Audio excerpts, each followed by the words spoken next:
it's time to talk about bed sharing. I love bed sharing, which I never thought I would say. So rewind 6 and 7 years now. God, my daughter's 6.5 now. And if you'd said to me, what do you think about bed sharing? I'd have been like, what's bed sharing? Oh, you mean co-sleeping? No way, that's dangerous. How irresponsible. That's only for hippies. That's what I thought, right? Then I had my baby and she did not want to sleep anywhere except in my arms, on my chest, right next to me. And I was like, what the fuck is this? This isn't normal. There's something wrong. I'm doing something wrong. There's something wrong with her. What's going on? I remember the first week, she would sleep for like maybe 45 minutes I get, and then she would want me. And I thought she'd want to feed, but in hindsight, she probably just wanted to be close to me, which is, you know, feeding gets you there. So I'd be sitting up in bed, getting her out of the bassinet, getting my cushions all organized, getting her on, feeding her, wrapping her up, putting her in the bassinet, putting all my pillows down, going back to sleep, and then it would start all over again. I was so unbelievably sleep deprived. My home visiting midwife, the legendary Bron, who I since have become friends with, she's amazing. She said to me, and one of our, I think it was, it must have been my first week home from hospital, she was like, okay, you should consider bed sharing. I want you to go and have a look at the research of James McKenna. Bed sharing is perfectly natural and normal, and you can reduce your risk to make it as safe as baby being in the cot by doing a few things.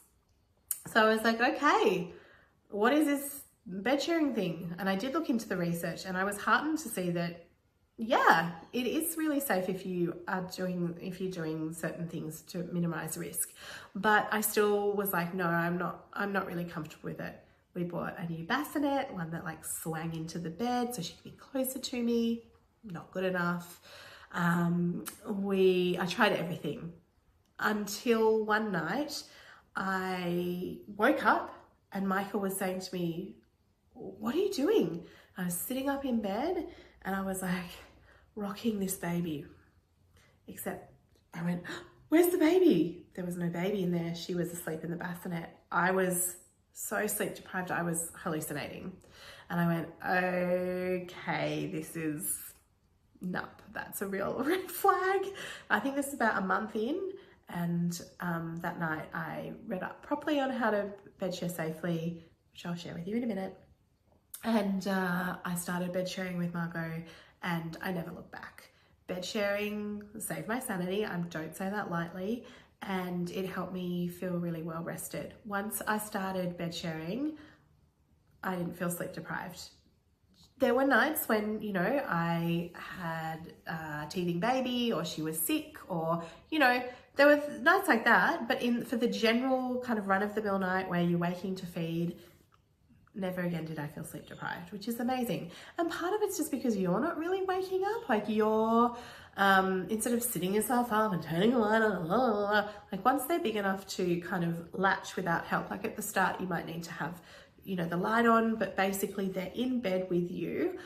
So you just put your boob out, they latch on, and then you both go back to sleep. Like you're awake for a couple of minutes. And that is like a complete and utter game changer, honestly. With my second child, I bed shared from birth, from day one. And I never, like I feel sleep deprived now that he's a toddler and decides that 5 a.m. is a good time to wake up. But in the newborn phase, I did not feel sleep deprived. I'm not lying. I am not lying. I didn't feel sleep deprived. I was also napping during the day because I knew how to do postpartum better the second time around.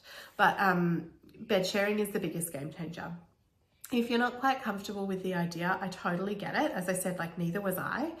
But what I think is really important to know is that 75% of parents will bed share with their baby. And a lot of the time they'll do it unsafely. So whether or not you think you want to do it, it's really important to know some safe ways to do it. So if you find that you are really sleep deprived, or they're in the bed with you and you're like, oh my God, I just have to get some sleep. Like, you know how to set yourself up. It's kind of like saying to teenagers, like, just don't have sex. No, like we need to educate on what safe sex is. There's no point in preaching abstinence. It's chances are 75% of you are going to bed share. I actually think bed sharing is like how we've raised children for millennia. It's how many other cultures around the world do it. It's only in our Western cultures where we're like cots and, you know, sleeping independently and all of that kind of stuff. Like if you go to India, if you go to Japan, if you go to a lot of developing countries, the babies are just in the bed with them, and it's not like we see disproportionate rates of SIDS or anything like that. In fact, Japan doesn't even have a word for SIDS because it just doesn't exist that way. If you are, and I know like that's a really real concern, please know, and I've got a podcast that delves into this. It's in the notes, but just know that the studies that have been done show that when you take out the risk factors from bed sharing, and the research when they go, okay, these number of people's babies died, when you take out risk factors and you're left with the people who are bed sharing safely, it's like there's no greater risk, and you get a lot more sleep. Bed sharing has been shown to have amazing benefits for parents.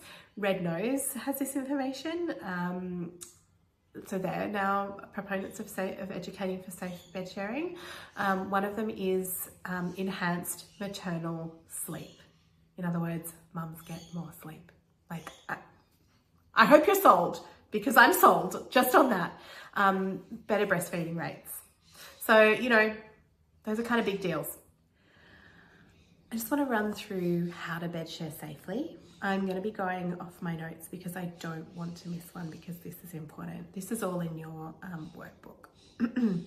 So the baby needs to be on their back to sleep, and they should be unswaddled. So you can put them in a sleeveless sleeping bag. The sleep surface should be firm. So in other words, no water beds or really squishy mattresses, or sheepskins or anything like that. Bedding should be tight fitting to the mattress, so we're not having they're not putting them on a blanket on top of the bed where they're on like a fitted sheet. The mattress should be tight fitting to the headboard, and the footboards, or like if you've got a a sidecar for a crib, a cot, they should be tight fitting so there's no gaps. There shouldn't be any loose pillows, stuffed animals, or soft blankets near the baby's face. There shouldn't be any space between the bed and the adjoining wall where baby could roll and become trapped. It's really important to know that newborns are not rolling yet, and they're heat seeking as well, so they just want to be close to you. So I always put something on the ground, because I was like, oh my God, what if she rolls? But they do roll later, but newborns are not going to be moving anywhere. Babies should never, ever, this is the biggest thing, never ever sleep with your baby on the sofa or on a chair. That's really, really important to know. That's where most sleep accidents happen. So no futons, recliners, couches. It's too easy for them to slip into cushions. And there should be no other pets or other children in the bed, for obvious reasons. One thing I just want to mention as well is parents shouldn't be drinking, smoking, taking drugs. These are all risk factors. So to be a safe bed sharer, you shouldn't be doing any of those things. And if you're kind of worried about rolling on your baby, that was a fear of mine as well. Have a look at the research of James McKenna. He's actually done a lot of research where they've videoed mums sleeping with their babies and put the sort of wiring on their heads to see what brain activity is going on. And they've shown that mothers don't go into a deep kind of catatonic sleep. You never go that deep. And B, you are conscious. There's something about breastfeeding mothers. It's not the same with formula, but if you're a breastfeeding mother, you have this awareness of your baby. So the best way to set yourself up is in a cuddle curl, which is basically,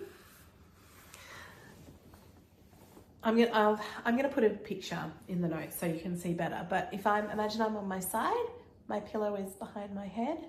So I've got my pillow there, and the baby's got nipple to nose. And that's your cuddle curl. Your knees are drawn up, so the baby's in the space. I know you can't see, but the baby's basically in the space between your lap, which is sort of up, and your arm.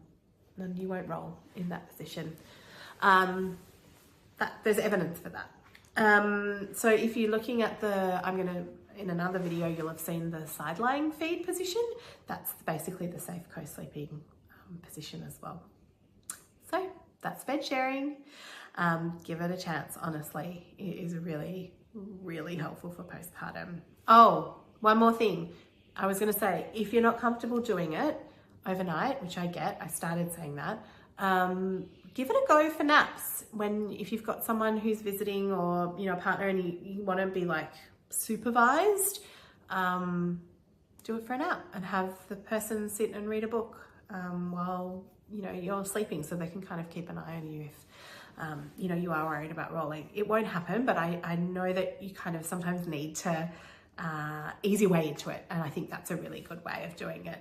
So even if you co-nap, but the baby sleeps in the cot at nighttime, like that's cool too. Do what works for you, but don't be surprised if your baby wants to be close to you. And if you have that baby, which most of them are, bed sharing's amazing.